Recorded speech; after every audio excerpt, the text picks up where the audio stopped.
नमस्कार दोस्तों, आप सभी का स्वागत है अपने YouTube channel the academic edge पर। और मैं राहुल मेहता आपका स्वागत करता हूं। टेक्निकल कारणों से मैं पिछले 2 वीक से वीडियो नहीं बना पा रहा था, बट मैं अब फिर से वापस आ गया हूं और आपके लिए सोशल स्टडीज़ का क्लास 10th का हिस्ट्री का चैप्टर लेकर आया हूं, नेशनलिज्म इन इंडिया। और हम लोग पढ़ने जा रहे हैं इसमें। लास्ट मैंने आपको हिस्ट्री जब ख़त्म किया था तो first chapter nationalism in Europe पढ़ा दिया था। तो इस वीडियो को मैं, चूँकि हिस्ट्री थोड़ी लेंदी होती है पढ़ने में और इसमें वास्ट टॉपिक्स हैं, तो इसको अच्छे से समझने के लिए मैंने इस बार इस टॉपिक को 2 पार्ट्स में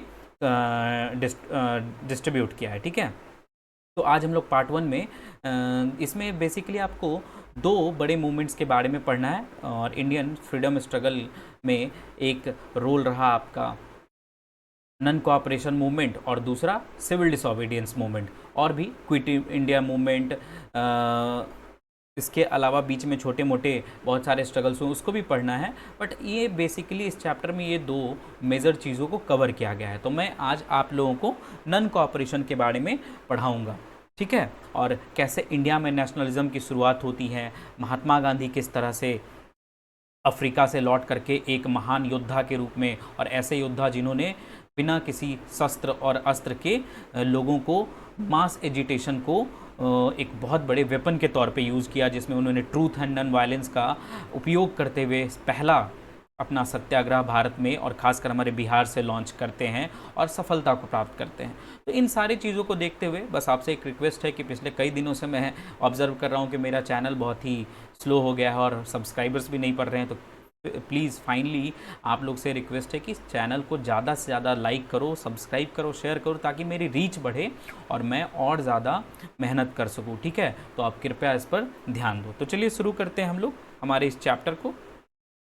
और देखो, जैसे लास्ट मैंने आप लोगों को बताया था कि भाई इंडिया के पहले 18th सेंचुरी में, ठीक है, 18th सेंचुरी से 20th सेंचुरी तक यूरोप में, मैंने आप लोगों को बताया था कि यूरोप में नेशनलिज्म का दौर चलता है। और यूरोप के नेशनलिज्म के हवा में कई नए नेशन स्टेट्स क्रिएट होते हैं, जिसमें इटली थी, जर्मनी था, ठीक है, बाल्कन से कई देश टूट करके अलग हुए थे। उसी तरह वहाँ पर जो कॉन्सेप्ट था नेशन स्टेट का, वो क्या था कि वो सारे लोग फ्रीडम, इक्वालिटी, लिबर्टी और मोनार्किज्म से पीछा छुड़ाना चाहते थे। बट भारत का जो नेशनलिज्म रहा वो बिल्कुल यूरोप के नेशनलिज्म से अलग रहा। अब भारत में आओ तो भारत में आप देखते होंगे कि हमारे यहाँ जो फोर्सेस थी जो हमें गुलाम बना चुकी थी, उनमें थी the British east India company, है ना। और इसके बाद 1857 में जब हमारा यहाँ जो कहा जाता है the first war of independence, first struggle of independence होता है, तो ये ब्रिटिश ईस्ट इंडिया कंपनी से ये पावर डायरेक्ट ब्रिटिश क्राउन के हाथों में आ जाता है। ठीक है, और यहाँ से डायरेक्ट ब्रिटिश गवर्नमेंट हम पे रूल करना शुरू करती है। तो भारत का जो नेशनलिज्म है वो कॉलोनियलिज्म के अगेंस्ट था, क्योंकि हम लोगों को अंग्रेज़ों द्वारा गुलाम बनाया गया था। हम उनकी एक कॉलोनी थे जिसको पॉलिटिकली, इकोनॉमिकली, सोशली, कल्चरली वो एक्सप्लॉइट कर रहे थे और हमारे रिसोर्सेज को लूट करके खुद का ग्रोथ कर रहे हैं। तो भारत में नेशनलिज्म की शुरुआत कॉलोनियलिज्म के अगेंस्ट में होती है। ठीक है, और यहाँ पर नेशनलिज्म की जो शुरुआत होती है उसमें एक बहुत बड़ा रोल आता है। हमारे यहाँ स्टैब्लिश्ड 1885 में एक बहुत बड़ी ऑर्गेनाइजेशन बनती है। हालांकि इसको बनाने में एक ब्रिटिश सार्जेंट का ही रोल था जिसका नाम था एओ ह्यूम, एलन ऑक्टेवियम ह्यूम। 1885 में बॉम्बे में इसका पहला बैठक होता है। ठीक है, और ये पार्टी आगे चल के भारत को आज़ादी दिलाने में, भारत के फ्रीडम स्ट्रगल में बहुत बड़ा रोल निभाती, क्योंकि इसने एक पॉलिटिकल प्लेटफॉर्म इंडियंस को दिया जहां वो जा करके ब्रिटिश गवर्नमेंट के अगेंस्ट अपने बातों को रख सकते थे और अपने एक्सप्लॉयटेशंस को वर्ल्ड के सामने रखते थे कांग्रेस के नेता के द्वारा। ठीक है, दूसरा, हमारे यहाँ जो हम कॉलोनी बनाए जा चुके थे ब्रिटिशों के द्वारा, तो हमारे यहाँ नॉर्थ से लेके साउथ तक और ईस्ट से लेके वेस्ट तक सारे जो डिफरेंट कल्चर के लोग हैं, डिफरेंट एथनिसिटी के हैं, सबको ब्रिटिश गवर्नमेंट के द्वारा क्या किया गया, एक्सप्लॉइट किया गया।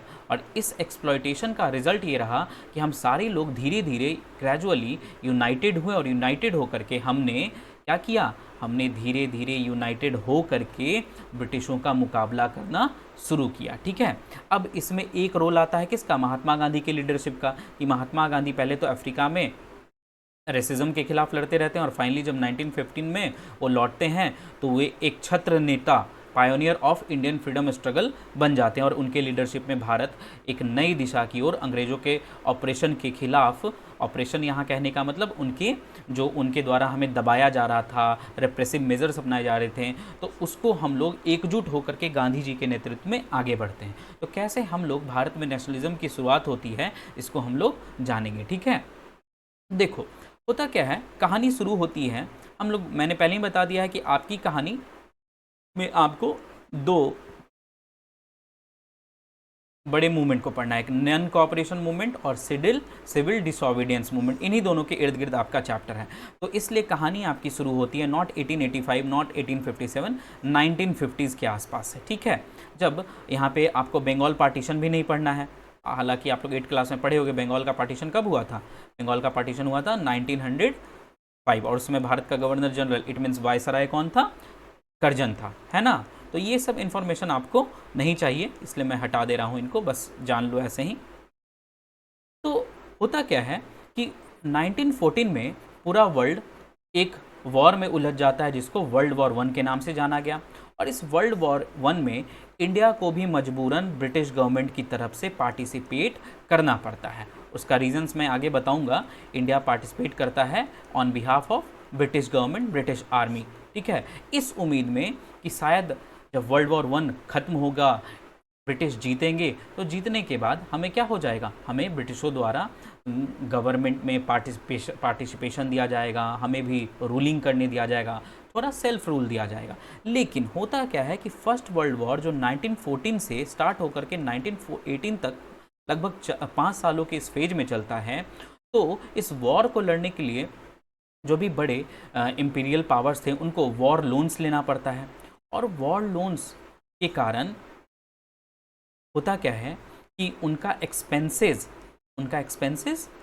बहुत हद तक बढ़ जाता है। अब वो एक्सपेंसेस को जुटाने के लिए वो क्या करते हैं, जो भी उनकी कॉलोनीज़ है, लाइक मान लो ब्रिटिश की कॉलोनी इंडिया थी, तो ऐसी कॉलोनी पे वो टैक्सेस को क्या करते हैं, टैक्सेस एंड सेशेस को बढ़ा देते हैं, जिससे आम पब्लिक का नुकसान होना शुरू हो जाता है। ठीक है, तो ये एक तो मैं रीजंस रहा।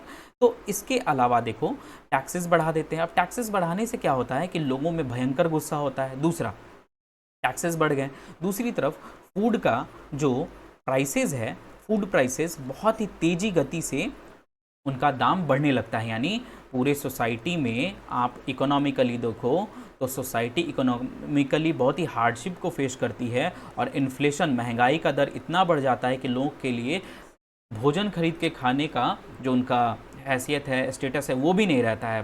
जो एवरेज लोग हैं वो तो खा लेते हैं, लेकिन मोस्ट ऑफ द लोगों के पास ये 2 वक्त की रोटी जुटाने का भी पैसा, या उनके पास वो अनाज के लिए भी पैसा नहीं था। तो इकोनॉमिक हार्डशिप वॉर के कारण लोगों को फेस करना पड़ता है। दूसरा, जो गांव देहात के लोग थे भारत में, अंग्रेज बहुत ही चालाक थे। वो क्या कर रहे थे कि ऐसे विलेज के लोगों को फोर्स्ड कॉन्स्क्रिप्शन कर रहे थे, मतलब ज़बरदस्ती इन्हें सेना में भर्ती करके ब्रिटिश आर्मी की तरफ से बाहर वर्ल्ड वॉर में पार्टिसिपेट करने के लिए भेजा जा रहा था, जिसमें जो भारतीय लोग थे उनकी मनाही थी। वो नहीं चाहते थे कि वो ज़बरदस्ती किसी और के युद्ध में जाकर के लड़ाई लड़ें, बट उन्हें भेजा जा रहा था।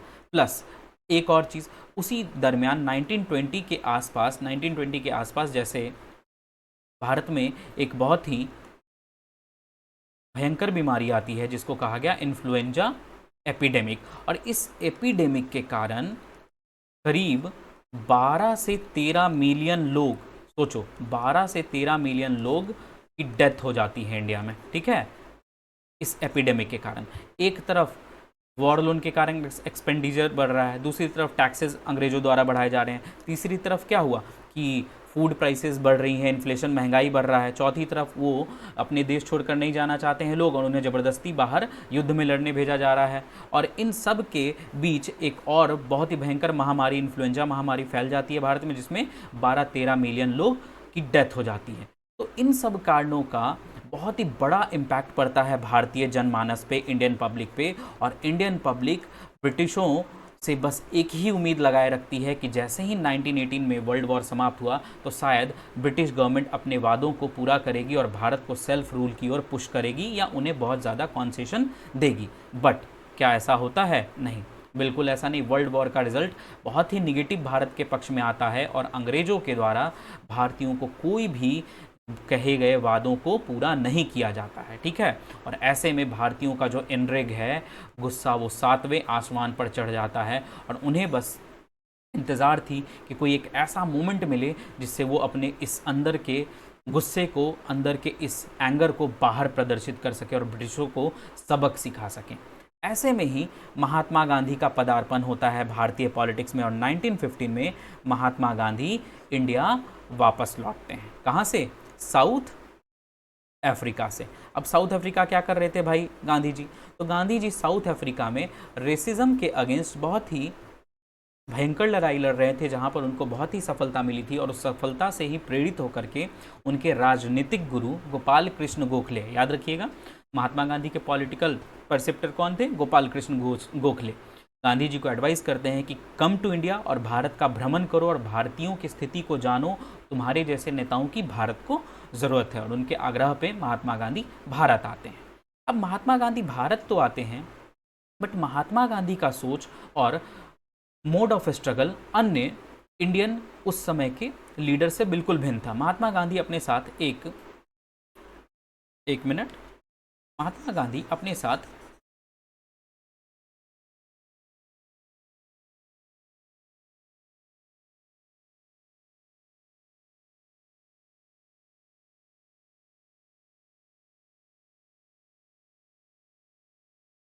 न्यू मोड ऑफ स्ट्रगल लेके आते हैं। ठीक है, कैसा? New mode of struggle. अब ये क्या था भाई न्यू मोड ऑफ स्ट्रगल? तो महात्मा गांधी जब भारत आते हैं तो उनका कहना था कि he did not believe in violence, उनको वायलेंस में विश्वास नहीं है। इन स्पाइट ऑफ दैट बहुत सारे लोग, भारतीय लोग, जो आप लोग पढ़े होंगे कांग्रेस का रेडिकल्स एंड मॉडरेट्स, तो नरम दल गरम दल में कांग्रेस विभाजित हो जाती है 1907 के सूरत सेशन में, कांग्रेस का सूरत सेशन में। बट महात्मा गांधी वायलेंस में बिलीव न करके उनका कहना था कि ट्रूथ एंड नॉन वायलेंस से हम किसी को भी जीत सकते हैं। और अगर ऑपरेशर के सामने, जो ऑपरेशर है उसके सामने ट्रूथ और नॉन वायलेंस को रखा जाए तो एक दिन ऑपरेशर भी शर्मिंदा होकर के उस ट्रूथ को जानेगा और वो हमें उस सच्चाई के साथ एक्सेप्ट करेगा, बल्कि मतलब बशर्ते वायलेंस ज़बरदस्ती उसके साथ करके हम उसे ये जानने और मानने पे मजबूर नहीं कर सकते कि वो गलत है। हमें अपने ट्रूथ और सच का साथ, वायलेंस का साथ छोड़कर सच का साथ अपनाना होगा। तो इन सारे आइडियोलॉजीज़ के साथ महात्मा गांधी भारत आते हैं और एक नए दृष्टिकोण से भारत में वो अपने मूवमेंट को स्टार्ट करने के लिए लगभग 1-1.5 साल तक पूरे भारत का भ्रमण करने के लिए निकल जाते हैं। ठीक है, अब देखिए होता क्या है कि जब महात्मा गांधी भारत का भ्रमण करके पूरी तरह तैयार हो जाते हैं कि कैसे भारतीयों को आगे के मूवमेंट के लिए रेडी किया जाएगा, तो उसके पहले हमारे यहाँ कुछ घटनाएं घट जाती हैं। होता क्या है कि 1918 के वर्ल्ड वॉर की समाप्ति के बाद ब्रिटिश गवर्नमेंट भारतीयों को धोखा देते हुए हमारे नेशनलिस्टों पे कंट्रोल स्थापित करने के लिए एक एक्ट पास करती है जिसका नाम था रॉलेट एक्ट। अब ये रॉलेट एक्ट क्या था तो इसको समझो। रॉलेट एक्ट एक ऐसा एक्ट था जिसमें प्रोविज़न किया गया था कि बिना किसी वारंट के 2 साल तक किसी भी व्यक्ति को, इंडिविजुअल, खासकर यहाँ याद रखना पॉलिटिकल प्रिजनर्स की बात की जा रही है या नेशनलिस्टों की बात की जा रही है, तो 2 साल तक बिना किसी वारंट के किसी को भी पकड़ करके बिना ट्रायल के उन्हें जेल में रखा जा सकता है। और ये रॉलेट एक्ट इसीलिए लाया गया था ताकि जो भारतीय नेशनलिस्ट बहुत ही ज़्यादा अंग्रेज़ों के खिलाफ उग्र हो रहे थे उनको किसी तरह कर्ब किया जा सके। अब रॉलेट एक्ट के आने के बाद भारतीय नेशनलिस्टों का, खासकर मॉडरेट्स और रेडिकल्स तो पहले से ही गुस्सा थे, इनका सब्र का बांध टूट जाता है और गांधी जी के नेतृत्व में 6 अप्रैल 1919 को देशव्यापी हड़ताल की घोषणा, स्ट्राइक की घोषणा की जाती है। ठीक है, और इसी हड़ताल के मद्देनज़र भारत में डिफरेंट कोने में अंग्रेज़ों के अगेंस्ट जो भी गवर्नमेंट प्रॉपर्टीज़ थी या जगह थे वहाँ पर प्रोटेस्ट आयोजित किया जाता है, रैलीज़ निकाली जाती है, ठीक है, डेमोन्स्ट्रेशंस किया जाता है, प्रदर्शनी की जाती है, ताकि अंग्रेज़ों को यह दर्शाया जाए कि भारतीय अंग्रेज़ों के इस धोखे से खुश नहीं है। ठीक है ना। तो पीसफुल प्रोटेस्ट नॉन वायलेंस के साथ महात्मा गांधी के नेतृत्व में हर जगह लगाया जाता है। गवर्नमेंट इससे बचने के लिए क्या करती है कि गवर्नमेंट बहुत ही ज़्यादा क्रैकडाउन करना शुरू कर देती है, अरेस्ट करती है, बैन करती है, लोगों को डराती है, धमकाती है, वायलेंस का भी इस्तेमाल करती है। अब इसी मद्देनज़र गांधी जी को ब्रिटिश गवर्नमेंट द्वारा या ब्रिटिश पुलिस द्वारा कह सकते हैं, अमृतसर में एंट्री करने से डिबार कर दिया जाता है कि गांधी जी अमृतसर में एंट्री नहीं कर सकते। और अमृतसर में ही बहुत ज़्यादा बड़े लेवल पे पब्लिक और पुलिस के बीच में हिंसा हो जाती है, जिसके कारण अमृतसर में गवर्नमेंट के द्वारा मार्शल लॉ इम्पोज कर दिया जाता है। ठीक है। अब मार्शल लॉ इम्पोज करने के बाद 10 अप्रैल को वहाँ पर किसी भी तरह के पीसफुल प्रोफेशन पे भी पाबंदी हो जाती है। अब होता क्या है कि 13 अप्रैल को 13 अप्रैल को बैसाखी का दिन था और बहुत सारे विलेजर्स जो अनअवेयर थे उस मार्शल लॉ से, वो हैप्पीली जालियांवाला बाग में, जो वहाँ का आउटसाइड में एक बहुत बड़ा मैदान था जहाँ पे लोग इकट्ठा होकर हर साल की भांति वहाँ भी त्यौहार मनाने आते हैं, तो वहाँ पर वो त्यौहार मनाने के लिए बच्चे, बूढ़े, नौजवान सब जाते हैं। प्लस इसी बाग में अमृतसर के कुछ नेताओं को पुलिस द्वारा जो रॉलेट एक्ट के विरोध में प्रदर्शन के कारण उनको गिरफ्तार कर लिया जाता है, जिसमें नाम था डॉक्टर सैफुद्दीन किचलू, प्रमुख नेता थे। ठीक है, सैफुद्दीन किचलू और डॉक्टर और सत्यपाल, इन दोनों के गिरफ्तारी के विरोध में जो लीडर्स थे, पब्लिक थी, एक्टिविस्ट थे, वो भी जालियांवाला बाग में पीसफुल प्रोटेस्ट कर रहे थे। अब होता क्या है, इस जालियांवाला बाग में एक तरफ लोग त्यौहार सेलिब्रेट कर रहे हैं, दूसरी तरफ लोग अपने कांग्रेसी नेता जो रॉलेट एक्ट के विरोध में वहाँ पर जन आंदोलन किए थे, उनको जब पकड़ा गया था तो उनके विरोध में, उनकी गिरफ्तारी के विरोध में वो लोग वहाँ पर क्या कर रहे थे, पीसफुल प्रोसेसन कर रहे थे, प्रोटेस्ट कर रहे थे। बट वहाँ पर जनरल डायर आता है जिसके हाथ में पूरे अमृतसर शहर की बागडोर थी, और वो बिना किसी वार्निंग के चारों तरफ से गेट बंद करते हुए उन सारे शांत नागरिकों पर अंधाधुंध गोलियों की बौछार कर देता है, जिसमें सरकारी आंकड़े के अनुसार 1000 से ज़्यादा लोग मारे जाते हैं, लेकिन अनऑफिशियली कहा जाए तो हज़ारों की तादाद में लोगों की मौत हुई थी, जिसमें बच्चे भी थे, बूढ़े भी थे, नौजवान भी थी, इवन महिलाएं, इवन विमेंस भी थी। और इसी हत्याकांड को जालियांवाला बाग मैसाकर के नाम से जाना गया। अब ये जालियांवाला बाग जो जनरल डायर का कुकृत्य था, करने के बाद उसे शर्मिंदगी भी महसूस नहीं होती, और वो अपने रिपोर्ट्स में यह कहता है कि मैंने लोगों पर ये गोलियां इसलिए चलाई ताकि मैं उनके ऊपर मोरल इम्पैक्ट पैदा करना चाहता था और उन्हें टेरराइज करना चाहता था, ताकि वो इस तरह की हरकत ना करें, सरकार का विरोध ना करें। मतलब सोचो, ब्रिटिश गवर्नमेंट के ऑफिशियल्स कितने निर्दयी थे, क्रूएल थे कि इतने बड़े जनसंहार को भी वो जस्टिफाई कर रहा है। लेकिन इसका इम्पैक्ट ये होता है कि भारतीय सिखों में और हिंदुओं में इस घटना को लेकर के बहुत ही ज़्यादा रोष, एंगर क्रिएट होता है, और वो किसी तरह अंग्रेज़ों से बदला लेना चाहते थे। और इसके एवज में क्या होता है कि वो जो पीसफुल प्रोटेस्ट था वो धीरे धीरे कन्वर्ट हो जाता है वायलेंस में, और गांधी जी का जो नॉन वायलेंस का सिद्धांत था वो ब्रेक डाउन हो जाता है। ठीक है, और ब्रेक डाउन होने के बाद जगह जगह हिंसाएं, पुलिस स्टेशंस को तबाह कर दिया जाता है, रेडियो स्टेशंस को तबाह कर दिया जाता है, लोग पोस्ट ऑफिसेज पर अटैक करते हैं, जितने भी गवर्नमेंट बिल्डिंग्स थे उस पर अटैक कर दिया जाता है, और इन जवाब, इन रिटर्न पब्लिक को भी कोड़े मारे जाते, फ्लॉग किया जाता है। कहा जाता है कि पाकिस्तान में गुजरा वाला जगह, उस विलेज को ही बॉम्ब कर दिया गया था ब्रिटिश गवर्नमेंट के द्वारा, यानी वहाँ बमबारी की गई थी। इवन ह्यूमिलिएट किया गया पब्लिक को ब्रिटिश गवर्नमेंट के द्वारा। कैसे? तो कोई भी व्यक्ति अगर किसी भी तरह की साजिश में ब्रिटिश गवर्नमेंट को पाया जाता तो उसे सैल्यूट करने की सज़ा दी जाती थी, उसे ज़मीन पर नाक रगड़ने की सज़ा दी जाती थी। इस तरह से ह्यूमिलिएट किया जा रहा था। और महात्मा गांधी जैसे ही देखते हैं कि रॉलेट एक्ट का जो सत्याग्रह उन्होंने रॉलेट एक्ट के विरुद्ध में शुरू किया था और वो वायलेंट हो गया, तो उन्होंने जल्द ही एज सुन एज पॉसिबल इस मूवमेंट को ही कॉल ऑफ कर दिया कि नहीं भाई, मेरी सिद्धांत वायलेंस में नहीं है, मैं तभी इस सत्याग्रह को आगे बढ़ाऊंगा जब रॉलेट एक्ट का जो प्रोसेसन है वो नॉन वायलेंस के साथ और ट्रूथ के साथ आगे बढ़े। तो यहाँ तक मुझे लगता है आप समझ में आ गया होगा। अब हम लोग थोड़ा गांधी जी पे चलेंगे, ठीक है। अब देखो, अगले टॉपिक में बढ़ने से पहले हम लोग गांधी जी के बारे में थोड़ा जान लेते हैं।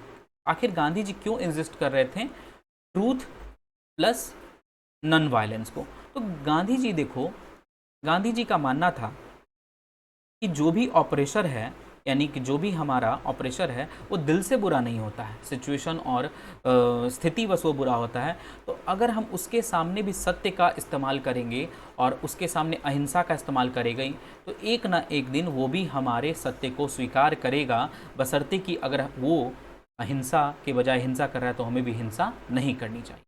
तो गांधी जी अपने इस सत्य और अहिंसा वाले प्रयोग को रॉलेट एक्ट में डालने से पहले, भारत के भ्रमण के बाद सबसे पहले इसका प्रयोग करते हैं 1917 के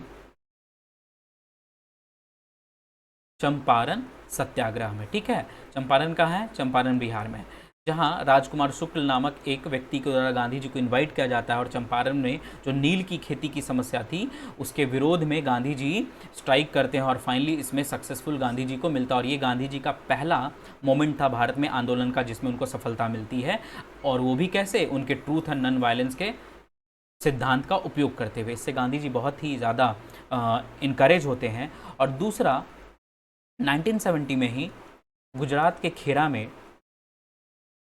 एक और आंदोलन में गांधी जी का सहयोग प्राप्त होता है वहाँ के किसानों को। होता क्या है कि खेड़ा के फार्मर्स प्राइस राइज के कारण रेवेन्यू चुका नहीं पाते हैं। इसके कारण उनकी डिमांड थी कि रेवेन्यू को क्या कर दिया जाए, कम कर दिया जाए, लेकिन ब्रिटिश गवर्नमेंट इसके लिए रेडी नहीं थी और गांधी जी के नेतृत्व में खेड़ा में वापस से विद्रोह होता है ट्रूथ एंड नॉन वायलेंस का यूज़ करते हुए, और इसमें भी ब्रिटिश सरकार झुक जाती है और गांधी जी को सफलता मिलती है। गांधी जी का तीसरा सबसे बिग मोमेंट होता है अहमदाबाद मिल वर्कर्स का स्ट्राइक। और ये वो स्ट्राइक था, याद रखिएगा, जब गांधी जी ने पहली बार भारत में फास्टिंग, हाँ भूख हड़ताल जिसको आप कहते हो ना हंगर स्ट्राइक जैसे तरीकों को अपनाया था इस अहमदाबाद मिल वर्कर में। यहाँ अहमदाबाद मिल वर्कर्स के अपनी कुछ समस्याएं थी, जिसमें ये था कि उनका वर्किंग कंडीशन ख़राब है, उनसे ज़बरदस्ती काम लिया जाता है और उनका कोई भी उन्हें कंपनसेशन नहीं प्रोवाइड किया जाता है, ठीक है। तो इन सारे समस्याओं से जूझते हुए मिल वर्कर्स गांधी जी के नेतृत्व में विद्रोह करते हैं और इसमें भी मिल वर्कर्स को सक्सेस मिलती है और गांधी जी के नेतृत्व में यह भी आंदोलन सफल होता है। तो इन सारे सफल आंदोलनों से प्रेरित होकर गांधी जी को लगने लगता है कि इंडियन पब्लिक को ट्रूथ एंड नॉन वायलेंस का फंडामेंटल सिखा करके वो भारतीय पब्लिक को एक नए आंदोलन के लिए तैयार कर सकते हैं। और इसी के साथ वो, अब हम लोग वापस चलते हैं कहाँ पे? अभी मैंने क्या बताया था आप लोग को? अभी बताया था, एक मिनट इसको मिटा देता हूँ, रॉलेट एक्ट, है ना। तो रॉलेट एक्ट के विरोध में अब गांधी जी चाहते थे कि जो हिंदुओं और सिखों का एंगर है, यानी हिंदू प्लस सिख कम्युनिटी, क्यों ना इस एंगर को इस्तेमाल करते हुए भारत में एक जनव्यापी आंदोलन किया जाए। लेकिन इसके लिए एक और पोल है जो भारत में एक बहुत बड़ी शक्ति है, मुस्लिम्स। कैसे हिंदुओं और मुसलमानों को इकट्ठा करके एक बहुत बड़ा जन आंदोलन तैयार किया जाए। तो देखो, पैरेलली 1918 के फर्स्ट वर्ल्ड वॉर के रिजल्ट के रूप में ब्रिटिश एक और डेरोगेटरी ट्रीटी साइन करते हैं। ट्रीटी किसके साथ? टर्की के खलीफा के साथ, याद रखिएगा। अब खलीफा कौन है? तो देखो, खलीफा 1925 तक, आई थिंक, जहाँ तक मुझे याद है, तो मुसलमानों का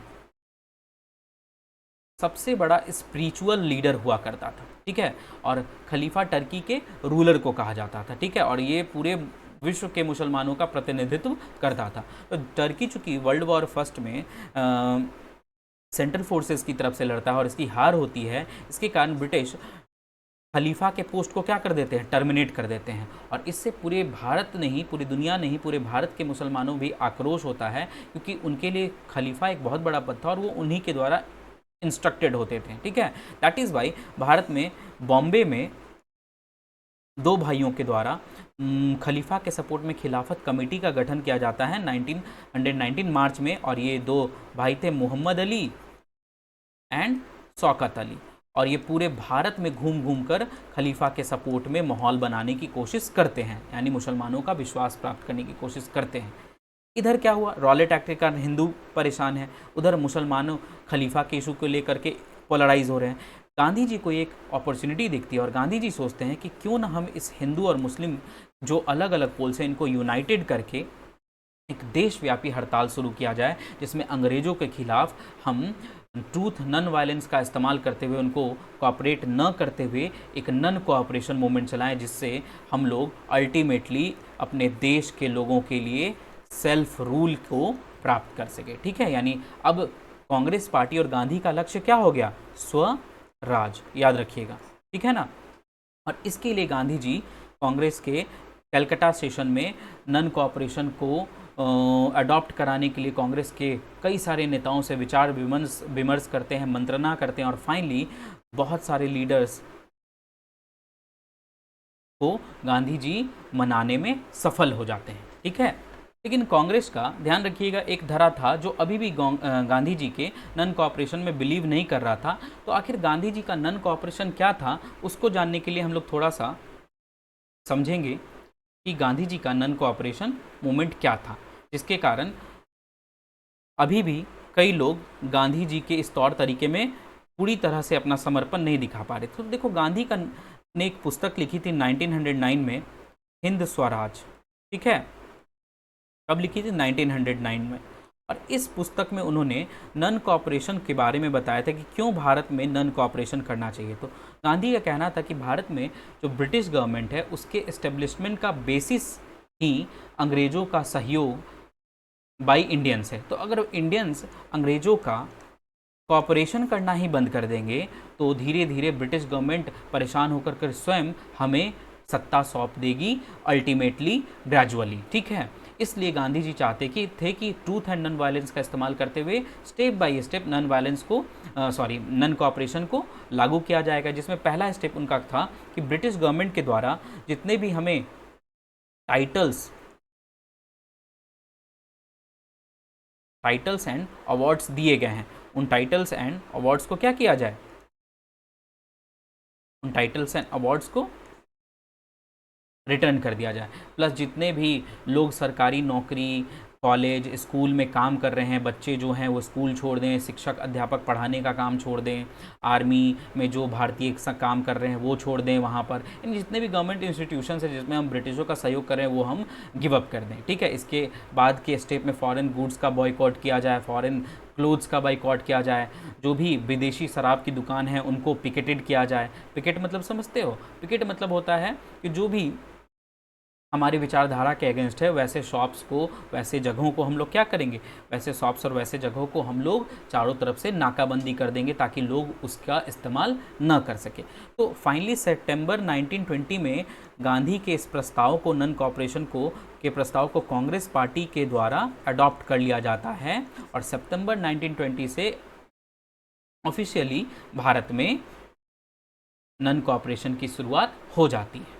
लेकिन अभी भी कई नेता थे जो गांधी के इस नन कॉपरेशन को अपनाने को तैयार या उनमें उन्हें कुछ डाउट्स थी। तो इस डाउट्स को समझने के लिए हम लोग आगे बढ़ते हैं। ठीक है, फाइनली नागपुर सेशन 1920 में होता है जहां कांग्रेस पार्टी के जो अनकन्विंस्ड नेता थे वो भी राजी हो जाते हैं और राजी होकर के नन कॉपरेशन मूवमेंट को अपनाने के लिए रेडी हो जाते हैं और महात्मा गांधी के नेतृत्व में, लीडरशिप में नन कॉपरेशन मूवमेंट की शुरुआत हो जाती है। ठीक है, और जनवरी 1921 से नन कॉपरेशन मूवमेंट पूरे भारतवर्ष में महात्मा गांधी के नेतृत्व में तय किए गए प्लान के अनुसार शुरू हो जाता है। लेकिन अभी भी कई कांग्रेसी को ये डर सता रहा था कि इंडियन पब्लिक अभी इतनी रेडी नहीं है कि वो नन कॉपरेशन के नन वायलेंस को समझ सके, और कहीं ना कहीं उनके मन में ये था कि कहीं ना पब्लिक आगे चल के वायलेंट हो जाएगी, और ऐसा होता भी है जो हम लोग देखेंगे। नन कॉपरेशन मूवमेंट हालांकि 1.5 साल तक ही चलता है, और चौरी चौरा इंसिडेंट के बाद फरवरी 1922 में गांधी जी द्वारा खुद ये कॉल ऑफ कर दिया जाता है, यानी विड्रॉ कर लिया जाता है। तो इसको हम लोग देखते हैं। अब देखो होता क्या है, जैसे ही नन कॉपरेशन मूवमेंट शुरू हो जाता है तो जो डिफरेंट पब्लिक है, डिफरेंट स्टैंड्स हैं, लोगों का विभिन्न मुद्दों पर विभिन्न अपना स्टैंड है, और हर व्यक्ति अपने हिसाब से नन कॉपरेशन मूवमेंट को देख रहा है। ठीक है, तो हम लोग देखते हैं कैसे नन कॉपरेशन मूवमेंट भारत के सिटीज़ से लेकर के, विलेज से लेकर के, ट्राइबल एरिया से लेकर के प्लांटेशन एरिया तक आगे बढ़ता है। तो देखो सबसे पहले हम लोग देखेंगे इसमें खिलाफत इशू मैंने बता दिया, गांधी जी हिंदू मुस्लिम यूनिटी के लिए आगे बढ़ रहे थे।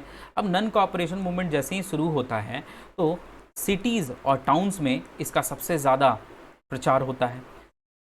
Students, teachers, professors, lawyers,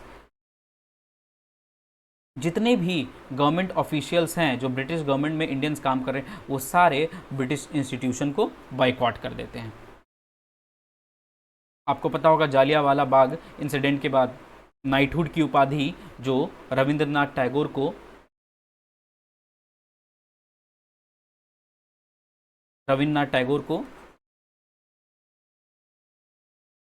knighthood की उपाधि मिली थी, रविन्द्रनाथ टैगोर ने उस उपाधि को क्या किया, ब्रिटिश गवर्नमेंट को लौटा दिया।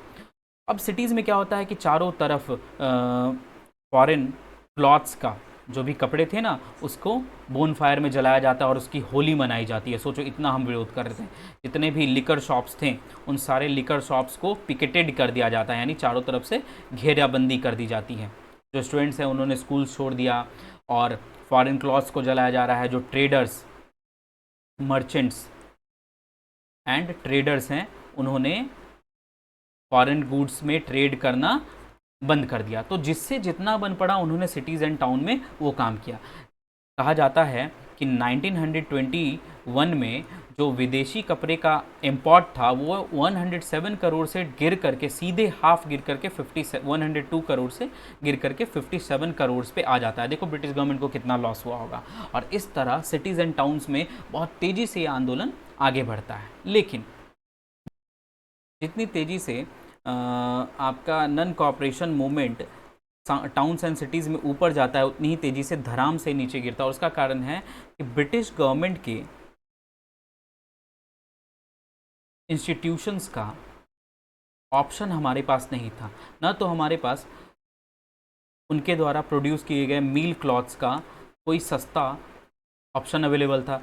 खादी था, बट खादी इतना एक्सपेंसिव था कि अमीर वर्ग ही पहन सकता था। तो आखिर मजबूरन हमारे एवरेज और मिडिल क्लास और लोअर क्लास को वापस मिल क्लॉथ्स की ओर जाना पड़ा।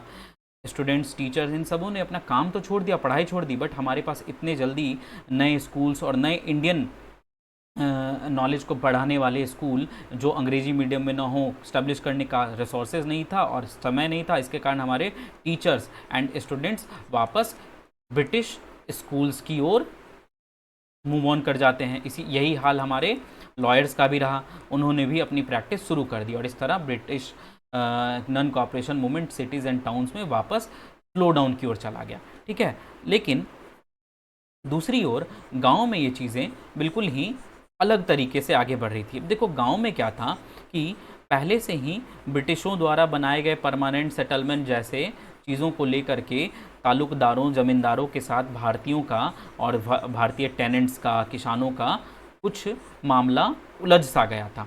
ऐसे में होता क्या है कि अवध में 1920 में बाबा रामचंद्र, याद रखिएगा, बाबा रामचंद्र नाम के एक सन्यासी साधु द्वारा ताल्लुकदारों के अगेंस्ट तालुकदार जमींदारों को कहा जाता है, एक मुहिम चलाई जाती है, किसान आंदोलन, ठीक है।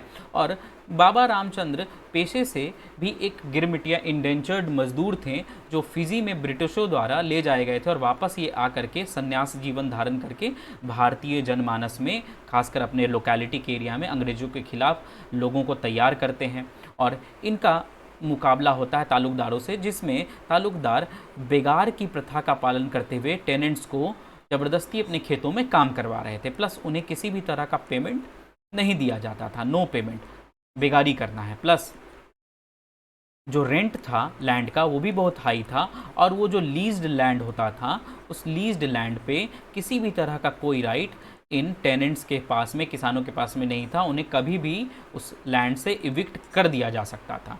तो इनको लेकर के ही 1920 में अवध में किसान आंदोलन चलता है, जिसको हेड करने के लिए, सपोर्ट करने के लिए जवाहरलाल नेहरू भी आते हैं। और जवाहरलाल नेहरू प्लस बाबा रामचंद्र के लीडरशिप में यहाँ पर अवध किसान सभा स्टैब्लिश की जाती है। और हम देखते देखते एक मंथ के महीने के अंदर 300 ब्रांचेज अवध और आसपास के इस अवध किसान सभा की खुल जाती हैं, जिसका मेन एम था तालुकदारों के जंजाल से इन किसानों को मुक्त कराना, बेगारी की समस्या को एंड करना, पेमेंट दिलवाना, प्लस जो रेंट की व्यवस्था ब्रिटिश और तालुकदारों के साठ गांठ से हाई है, इसको नीचे ले जाना। लेकिन होता क्या है कि इसी कोर्स के दौरान 1921 के आसपास नन कोऑपरेशन मूवमेंट शुरू हो जाता है, और कांग्रेस की तरफ से जवाहरलाल नेहरू इस किसान आंदोलन को भी इस नन कोऑपरेशन मूवमेंट के साथ इनकॉर्पोरेट करना चाहते थे। लेकिन दिक्कत क्या है कि जो किसान हैं वो इतने ज़्यादा नाखुश थे कि उन्होंने मर्चेंट्स और इन तालुकदारों के घरों पर हमला कर दिया, और इसमें वायलेंस का इस्तेमाल किया जो कांग्रेस और गांधी के उसूलों के खिलाफ था। दैट इज़ वाई धीरे धीरे कांग्रेस इस किसान आंदोलन से अपने आप को दूर करती है, ठीक है। और इस तरह अवध में जो हो रहा आंदोलन था वो नन कोऑपरेशन मूवमेंट से धीरे धीरे अपने आप को अलग करना शुरू कर देता है, क्योंकि कांग्रेस पार्टी ऐसे वायलेंस को सपोर्ट नहीं कर सकती थी। लेकिन यहाँ बात ध्यान देने वाली है कि गांधी ने अपने आंदोलन का मेन लक्ष्य तय किया था, ट्रूथ एंड नन वायलेंस। लेकिन आखिर हिंसा हो क्यों रही है? तो इसका रीजन है गांधी के उद्देश्य को और गांधी के एस्पिरेशन को, या गांधी के